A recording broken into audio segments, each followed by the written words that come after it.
प्रकाश जेठवाणी की ओर से आपको 74वें गणतंत्र दिवस की खूब शुभकामनाएं।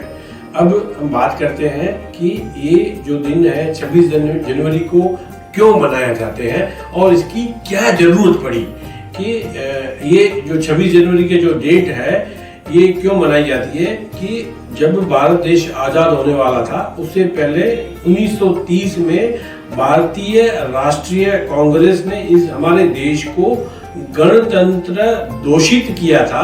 उसी वजह से ये डेट हम उसको फॉलो करते आ रहे हैं और हम परंपरा निभाते हुए हम इस डेट को हमारे देश का संविधान लागू किया था। अब हमारे देश में ये संविधान लागू करने की जरूरत क्यों पड़ी? इसका कारण ये है कि इसके पहले 1935 का ब्रिटिश एक्ट लागू था, वो ब्रिटिश सरकार ने बनाया था और वो ब्रिटिश सरकार का जो संविधान था वो हमारी देश की व्यवस्था के अनुसार नहीं था, इसलिए उसमें बदलाव की जरूरत थी। इसलिए भारतीय सरकार ने 1950 में 26 जनवरी के दिन हमारे संविधान को लागू किया था। ये जो हमारा गवर्नमेंट ऑफ इंडिया का एक्ट 1935 था उसको रिप्लेस करके 26 जनवरी 1950 को भारत का नया एक्ट भारत की व्यवस्थाओं के हिसाब से लागू किया गया था। अब ये लागू किया गया था, इसकी जरूरतें क्यों पड़ी?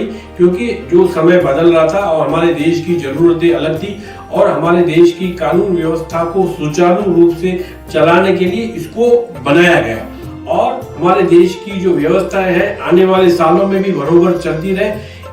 इसलिए उसमें समय समय पर इसमें बहुत सारे बदलाव किए गए ताकि जो हम नए जमाने के साथ नए चीजों को अडॉप्ट करके और हमारे देश की व्यवस्थाओं को अच्छी तरह से चला सके। जैसे जैसे भारत सरकार ने अपने देश को सुचारू रूप से चलाने के लिए अपने एक्ट में समय समय के अनुसार चेंजेस किए और नई नई चीजों को अडॉप्ट किया, लेकिन हम निवेशकों ने बहुत सारी नई चीजों को क्या अडॉप्ट किया?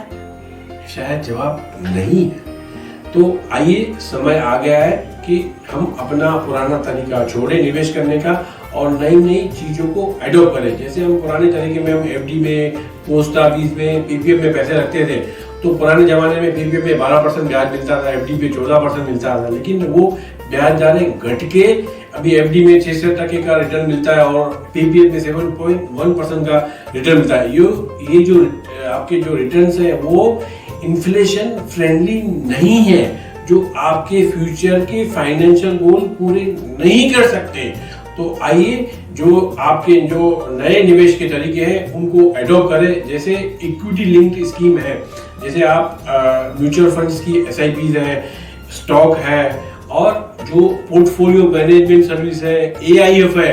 जैसे आपको छोटा छोटा निवेश करना है तो आप एसआईपी इक्विटी के जरिए उसमें आप निवेश करेंगे तो जो हिस्टोरिकल रिटर्न्स है इंडेक्स के वो 12 से 15% के है और जो एफडी के रिटर्न है वो 6 से 7% है। और जो बड़े निवेशक है जिनको बड़ा पैसा लगाना है तो वो अपने लिए पोर्टफोलियो मैनेजमेंट सर्विसेज ले सकते हैं, जिसमें आपका जो निवेश है वो 50 लाख से शुरू होगा और उनसे बड़े जो अल्ट्रा एचएनआई है उनको अगर निवेश करना है तो उनके लिए एआईएफ है, जिसमें 1 करोड़ से जो टिकट साइज शुरू होती है और वो ये जो सारे प्रोडक्ट्स है वो इक्विटी लिंक प्रोडक्ट है जिसमें अच्छा रिटर्न मिलने की हमेशा संभावना रहती है और ट्रेडिशनल प्रोडक्ट्स है वो ज्यादा रिटर्न देते हैं और इन्फ्लेशन फ्रेंडली भी है और आपके टैक्स फ्रेंडली भी है।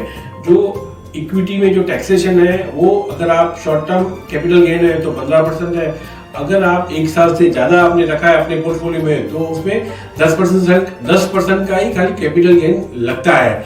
अगर आपके पास एफडी है तो आपकी आय के हिसाब से उसके अंदर टैक्स लगता है 30% या 20%, जो आपका स्लैब हो उसके हिसाब से आपको टैक्स लगेगा। इसलिए आइए आप अपना निवेश का तरीका बदलाएं और अपने निवेश में नया संविधान लिखें और नए युग की शुरुआत करें। जय हिंद।